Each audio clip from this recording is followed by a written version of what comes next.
Hey everybody, Derek here to bring you another video for The Walking Dead Season 6.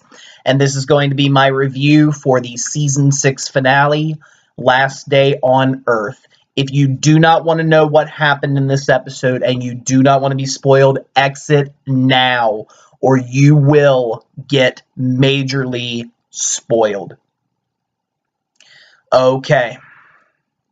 Well, the first thing I'm going to say is, I really don't know how to feel, what to really think about the episode. I think that in one respect, it was absolutely amazing. I thought the structure was very well. Every scene was crucial, great acting, absolutely extraordinary story they put together, and the ending is just so wonderfully, put together. I mean, Jeffrey Dean Morgan's performance as Negan, I mean, that was incredible. He really gave me the idea of what I thought you would see in the comics. I thought he portrayed the comic book character very well. Just the emotions on the actors and actresses' faces were just amazing all around. I got to give them credit for all of that, but on the other hand, it is anger, it is frustration, it is a little bit of sadness, all in one. Because as many of us had heard about, and as I predicted based on that, we were wondering if there was going to be a cliffhanger ending, and there was. We know that Negan chose somebody to get killed, out of the group, and we don't know who that person is aside from the fact that it's not Rick or Carl. Because during the exchange, Negan basically told his people that if the group intervened, then they were to cut out the boy's other eye, Carl, and feed it to his father, Rick. And there was a scene where Negan did identify Rick and Carl as father and son. So it wouldn't really make sense for it to be either one of them based on that dialogue. But as far as anybody else, we don't know. And we know that Negan did kill somebody like we predicted. He caved their skull in with Lucille. But we have no idea exactly who it was. There was no indication. The image from the camera went to the perspective of somebody seeing it in the first person, so we have no idea, and we're gonna have to wait about 7 months to find out, and that is a little frustrating. I appreciate Walking Dead's idea of making this episode very dramatic. On the one hand, you end the episode with somebody, revealing to be dead. It kind of, keeps the hype a little low. And I do understand that, as a viewer, as a person who would be writing the show, I can understand why you would want to do that. But it, of course, doesn't feel very, well.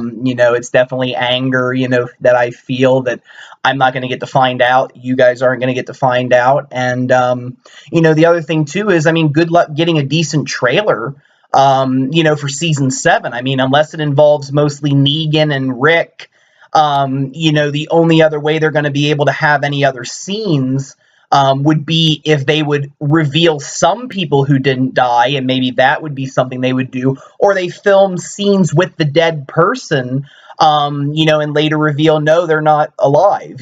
We just put those scenes in there to, not spoil it. So, those at this point are the only options if we want to get a season 7 trailer. So a lot of different emotions there. It was definitely an episode that put me on the edge of my seat, and I can appreciate that. I'm sure we all have mixed feelings about it. But when you look at just the overall quality of the episode, one of the best written ever, one of the best acted ever. And I'm going to give Walking Dead a lot of credit for that one. That really was something that they did very well. And I do have to give them credit for it. And again, going back to Negan, and his introduction, that was incredible. I really thought Jeffrey Dean Morgan's performance was exemplary. He really set the bar high. I loved the way they, put the camera angles to different people, watching people's emotions, seeing Rick for one of the first times in a very long time, actually look defeated and, sad and fearful and unsure. I mean, we haven't seen that in Rick for a very long time, and we finally saw it when he and the rest of his people were lined up in front of Negan. So how did we get to this point? I missed the first minute or so of the episode. My DVR, for some reason, did not catch that, but I didn't miss that much, I don't think. I'm going to assume that Morgan found the horse in that time period. The Savior was seen walking, the one that Carol shot that was still alive. And another thing that I saw was, Rick and the group getting ready to take Maggie to the hilltop because, of course, she was having problems with, her stomach, possibly something's wrong with the baby. And different people decided to go along. Carl decided to go along, and Enid originally wanted to go along as well because it was Maggie, but Carl locked her in a closet, did not want her to come along, did not want her to put herself at risk because of the, serious nature. Abraham and Sasha went along, Eugene and Aaron also went along, and they had to do a little bit of convincing, to Rick why they should deserve to go. And Rick ended up, letting them come. And, they tell Gabriel and Spencer to keep their eye on the place while they're away.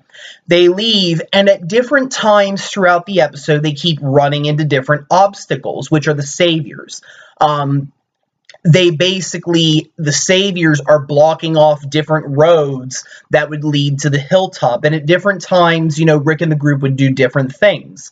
The first group they ran into, there was a man that was laying on the middle of the road, and the Saviors basically engage Rick and the group in a dialogue, basically saying, well, hey, we can maybe figure something out. But, the Saviors and Rick's group both having, no give. It's basically, both groups wanted things their way and neither was willing to do it. And the man that was laying in the middle of the road was actually from a different community. I think it was a library, and that Negan's group had found it, and unfortunately, they were not cooperative towards Negan and the rest of the Saviors, and my presumption is that that whole entire community has been killed, and this man they were using basically as a lesson to Rick's group. And what ended up happening was the title comes from Rick and one of the Saviors' dialogue, where basically, the man says, this could be your last day on Earth. You might want to, treat all those people in that RV with respect because and love because, they might be one of the people that died today, or you. And Rick basically says the same thing, like, well, think about it. It might be your last day on Earth, too. And as the episode progresses, things get a little bit more, serious and scary for Rick's group, because at first they were like, nah, all right, we got a nice little group here, whatever. But then they come across another group of Saviors, this time a little bigger. I think they said it was 15 or 16 in a group. And I don't know if they turned around or what the deal was. I don't think they showed it, but, Rick and the group, they ended up having the Saviors shooting near them, but not at them.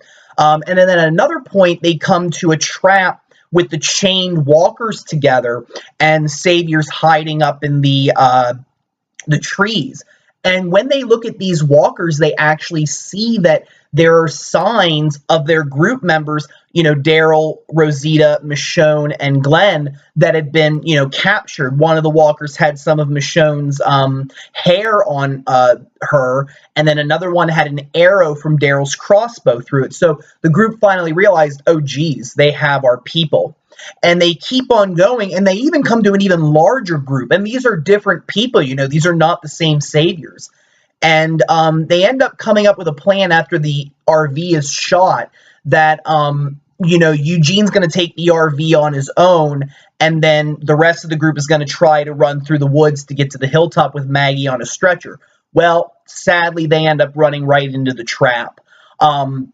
These lights flash, and they're able to capture Rick and the group, and they bring out Daryl, Glenn, Michonne, and Rosita out alive.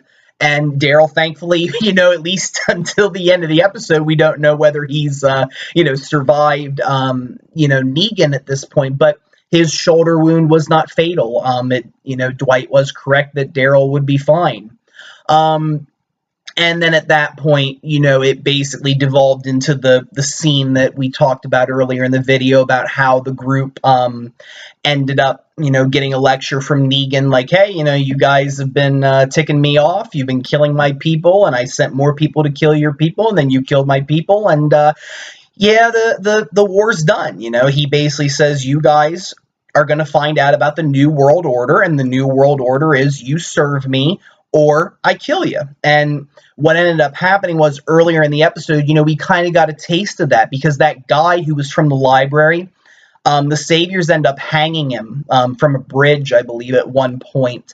And they're not able to save the guy because they need the bullets. So it shows that Negan's group is willing to go to the extreme to accomplish that goal, and it's definitely very scary to think about what they would do. But again, we're at a cliffhanger. We don't know what happens, and it's going to be resolved hopefully in the 7th season premiere. On the other end of the episode, we have the conclusion of Carol and Morgan's story.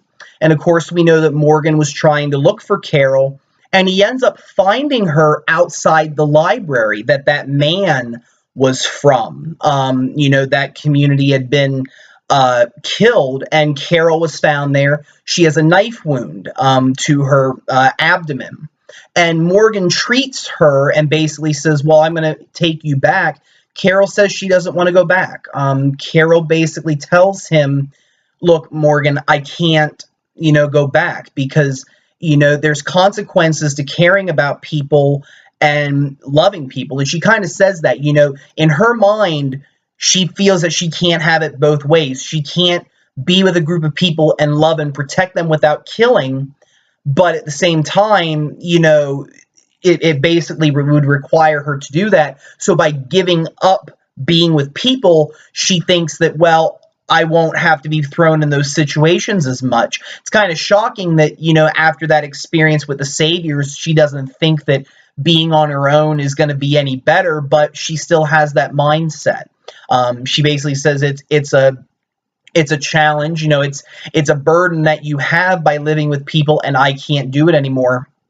And Morgan trying to convince her that there is something better, that she can still provide, and that, this is not the way that she's going to end, and he doesn't want to let her go.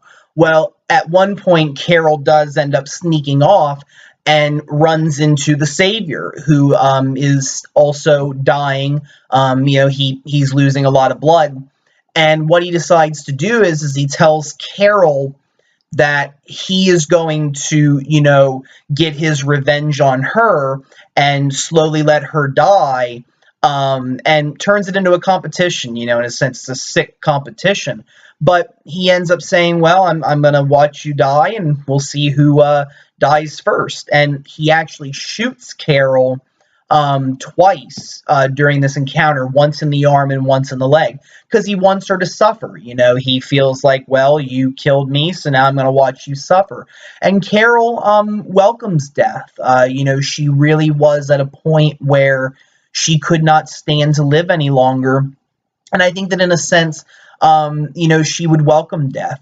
She feels like she can't reconcile those two principles. And that's the other thing, too, is I think that the Savior's experience may have put her even more into that mindset of dying, because even when she was by herself, she still had to kill. And that's the thing. Even if you're by yourself, there's always going to be maybe somebody who wants something from you, whether it's your food, your weapons, sadly, your body. In some sad respects, somebody might abuse Carol in that way. I mean, there's a lot of different things that people out there might want. So, Carol, I think, maybe realized all those things and welcomed death. She said, hey, that's fine. I don't mind dying. And, right before the Savior can shoot her a third time, Morgan shows up. He's able to find her and tries to give the Savior an out. And the Savior decides not to take it and tries to kill Morgan. And the interesting thing was Morgan actually had his gun that Rick gave him pointed at the Savior. It wasn't even that Morgan, was trying to reason with the man without the gun. He had the gun in his hand.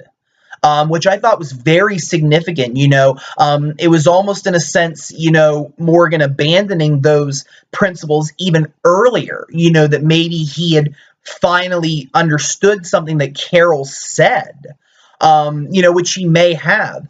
And when the Savior would not, exercise the option, Morgan ended up shooting him and killing him. And I mean, he shot him several times. No effort to wound the guy, too. He just straight out started shooting, and the Savior died.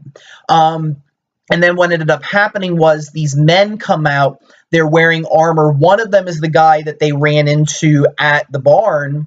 And they basically say, hey, let's get you some help. So it's assuming that Carol and Morgan are going with these people, and I assume that these people are the Kingdom, another community in the Walking Dead world that I'm going to talk about in another video. So that's where we left off. A lot of things going on. And again, I thought that overall it was a very wonderfully put together episode, but it definitely leaves you feeling a lot of different emotions. On the one hand, you thought it was a great finale. On the one hand, it was very suspenseful. On the one hand, it was very scary. Definitely got a lot of emotional response from me and perhaps other people too. I think that maybe this is one of those episodes where we'll more look back on the quality when we find out the result of Negan's kill rather than we do now, because I think right now we're more frustrated that we have to wait 7 months before we find out what happened and what's going to happen from there.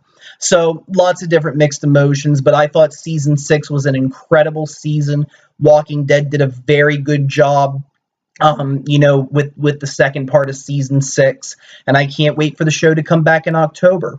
So with that, I'm going to bring this video to a close. I want to thank all of you for watching. If you have any questions or comments, don't be afraid to leave them. Feel free to subscribe. I do have more videos coming. And if you have any suggestions for future videos that you would like to see, don't be afraid to suggest them. I will still do Walking Dead prediction videos over the summer, and I will be moving into Fear the Walking Dead as it's coming up next week, as well as another show that I have decided to review that I will reveal in another video. So stay tuned. Thank you very much to everyone that has followed along with me this season. Your support, your comments, your likes, everything that you have done to support this channel. Thank you very much. And I hope to see you again as we review Fear the Walking Dead and as we move into Walking Dead Season 7. Have a very wonderful evening, and thank you very much for watching.